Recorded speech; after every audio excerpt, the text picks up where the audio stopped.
Sir क्या कहना चाहते हैं आप? जी सबसे पहले तो मैं आपके चैनल का सर धन्यवाद करता हूं, और मैं जितने भी बड़े बड़े अफसर हैं, सीनियर अधिकारी हैं जी, उसने हमारे साथ शोषण कर रखा है। और जी ये तो वो हिसाब हो गया जी, केजरीवाल कहते हैं जी हमने सारा पैसा दे दिया, और बीजेपी कहती है जी केजरीवाल से पैसा लेना है। ये तो वो काम हो गया जी, दो सांडों के बीच में, और जी बछड़ा मारा जा रहा है जी। बछड़े हमें समझ लो और दो सांड इन्हें समझ लो जी। हम किधर जाएं? जिस तरह एक होटल के मालिक दो होते हैं जी, वो आए तो उसको वो सैलरी देगा, वो आए तो वो सैलरी देगा। सैलरी के लिए भी प्रदर्शन करना पड़ता है सर। और जी मैं ये कहना चाहता हूँ कि जी मेरी हाथ जोड़ के सबसे विनती है बीजेपी वालों से, आम आदमी वालों से, जी हमारे बारे में सोचे और जी विचार करें, और जी दोनों एक साथ विचार करें बेशक मिलकर, हमें उससे कोई संदेह नहीं है। और जी रामलीला मैदान में आए, जो हमें पक्का करवाएगा, जो हमें परमानेंट करवाएगा जी। 2010 तक के सीजी केस के और 2006 तक के भर्ती वाले जी रामलीला मैदान में आए, और जी उसी के हम संग चलेंगे, उसी के साथ चलेंगे, चाहे इसमें जी बीजेपी हो, आम आदमी पार्टी हो, कोई भी हो जी। हम बहुत दुखी हो रहे हैं सर, परेशान हो रहे हैं, अपने बच्चों की स्कूल की फीस नहीं भर पाते, और जी सैलरी टाइम पे नहीं, ईपीएफ में भी गड़बड़ कर रखी है, उसके लिए भी चक्कर काटने पड़ते हैं। और जी कई ईपीएफ के चक्कर भी ऐसे हैं कि जिनके जन्म पत्री नहीं है, माँ बापों ने बनवाए नहीं है, ना तो वो स्कूल में पढ़ा है तो जी ना स्कूल का सर्टिफिकेट है, तो जी उनका ईपीएफ तो गया। इसका मतलब कई जगह कट रहा है, तो वो कैसे निकलेगा? कोई तो रास्ता होगा। अब नई दिल्ली में नहीं कट रहा है, Green Park zone side Civil Line zone में कट रहा है, तो उनका पैसा कैसे निकलेगा?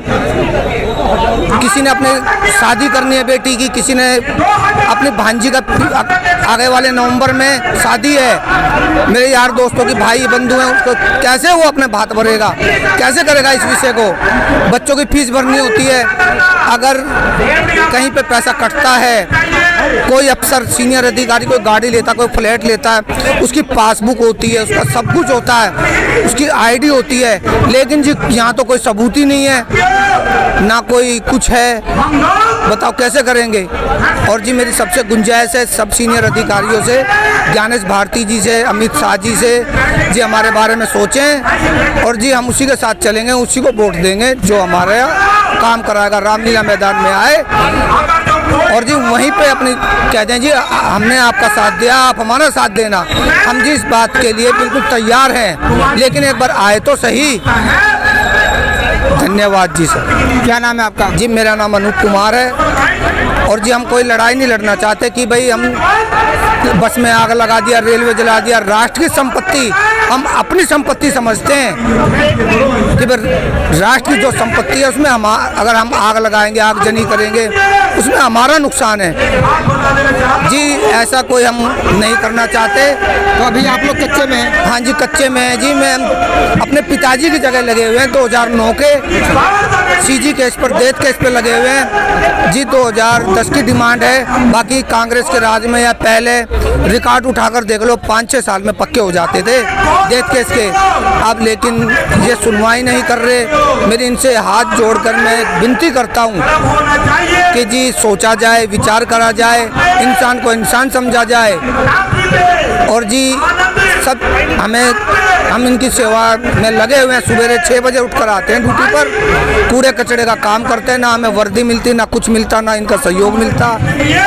जी हमें सहयोग दें, और जी हम आपके साथ हैं सर, जितने भी हैं, जो हमारे काम करवाएगा हमारा, चाहे बीजेपी हो, चाहे कांग्रेस हो, कोई भी हो, रामलीला मैदान में आए और न्यूज़ पर आके बोलें, बड़े बड़े न्यूज़ पर बोलें जो वर्ल्ड में हैं, उन पर आके हमें बताएं कि भाई एमसीडी वाले कर्मचारी एक बार रामलीला मैदान में आए दिल्ली के सिविक सेंटर के सामने, और जी हम इनके बारे में कुछ विशेष बात करना चाहते हैं। अमित शाह जी खुद आए, और जी दिल्ली में इनको फिर कोई नहीं हरा सकता बीजेपी को, नहीं तो जी इन्हें हार झेलनी पड़ सकती है। जो जी हमारे बारे में सोचेगा हम उनके बारे में सोचेंगे।